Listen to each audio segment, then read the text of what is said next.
Apa yang kelihatannya baik, belum tentu baik. Dan apa yang kelihatannya buruk, belum tentu buruk. Blunder pernyataan Pak Dasko beberapa waktu lalu. Dengan bocornya suara asal jangan hidup Jokowi, itu bukan sekadar selip lidah. Itu adalah perlambang yang lebih menyakitkan. Bisik-bisik itu terlihat di sebuah acara resmi. Dilihat dan disaksikan seluruh Indonesia. Dilihat dunia. Bagi kami pendukung setia Pak Jokowi dan Mas Gibran, itu bukan candaan.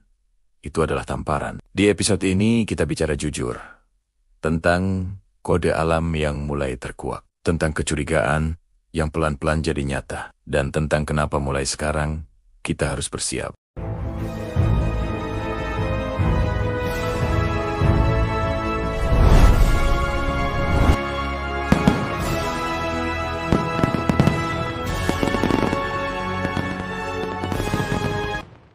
Mari kita tarik mundur sejenak.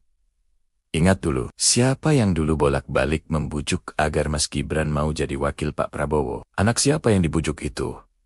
Dan siapa yang akhirnya merestui? Berapa kali proses bujuk-membujuk itu terjadi? Semua ingat. Publik ingat. Dan sejarah mencatat. Waktu itu, Pak Jokowi diminta bantu. Nama besar Pak Jokowi adalah jaminan. Diminta anaknya Mas Gibran untuk menjadi wakil Pak Prabowo, dan jaminan agar Pak Prabowo bisa duduk sebagai presiden. Dan Pak Jokowi setuju demi stabilitas. Demi estafet kepemimpinan tetap adem. Tapi hari ini, di depan publik, nama Pak Jokowi justru jadi bahan candaan. Seolah lupa siapa yang mengantar mereka ke kursi kekuasaan. Kalau ini bukan blunder, lalu apa namanya? Selama ini kami, pendukung Jokowi Gibran, cuman diam. Kami percaya arahan Pak Jokowi, ikut dukung Prabowo Gibran. Kata beliau, ya sudah, kami ikut. Hitung-hitung, Mas Gibran bisa belajar banyak, belajar bahwa di politik tidak ada kawan yang setia selamanya.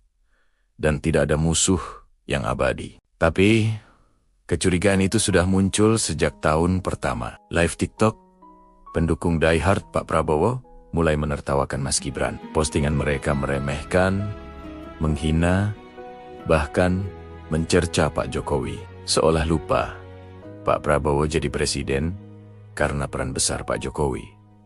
Sekarang kode alam itu makin jelas, dari bocoran bisik-bisik, dari manuver elit, dari pertemuan-pertemuan senyap dengan partai dan ormas yang dulu terangan anti Jokowi. Yang kuasa sepertinya sedang menunjukkan isi hati mereka yang sebenarnya.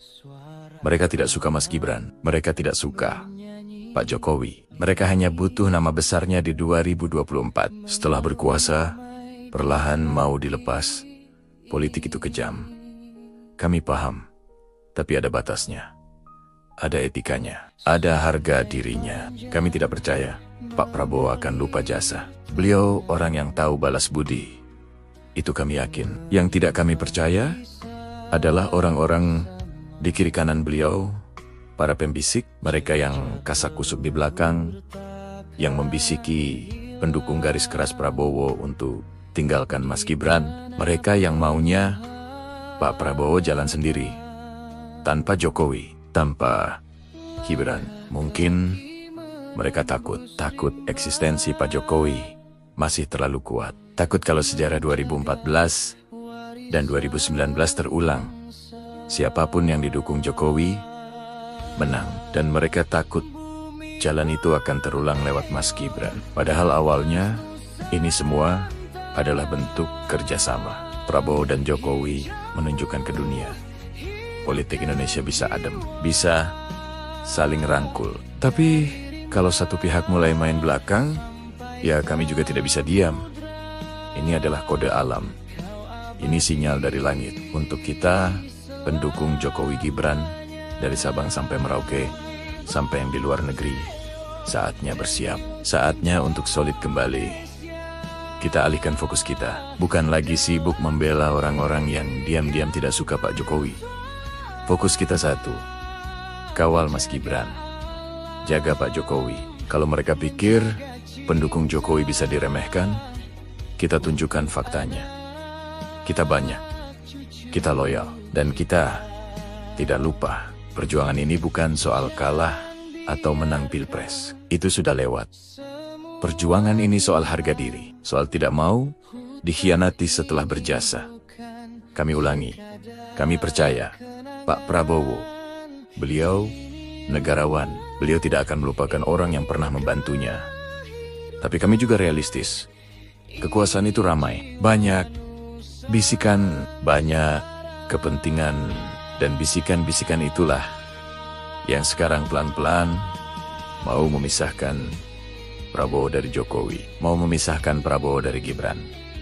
Kalau itu terjadi, yang rugi bukan cuma Jokowi, yang rugi adalah bangsa ini. Karena narasi politik adem yang sudah dibangun susah payah bisa pecah lagi. Bayangan akan adanya pemimpin yang saling berkelanjutan demi Indonesia sejahtera, demi Indonesia emas untuk anak cucu kelak, mulai pudar.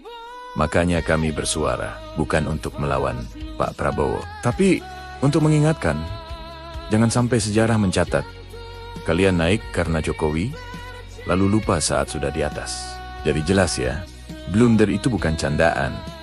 Itu cermin bahwa di balik panggung, ada yang tidak suka Pak Jokowi hidup secara politik. Tidak apa-apa, kami sudah baca kodenya. Mulai hari ini, barisan pendukung Jokowi Gibran harus merapat lagi. Kita jaga Mas Gibran, kita jaga Pak Jokowi, karena satu hal yang tidak bisa mereka ambil dari kita adalah kesetiaan dan harga diri.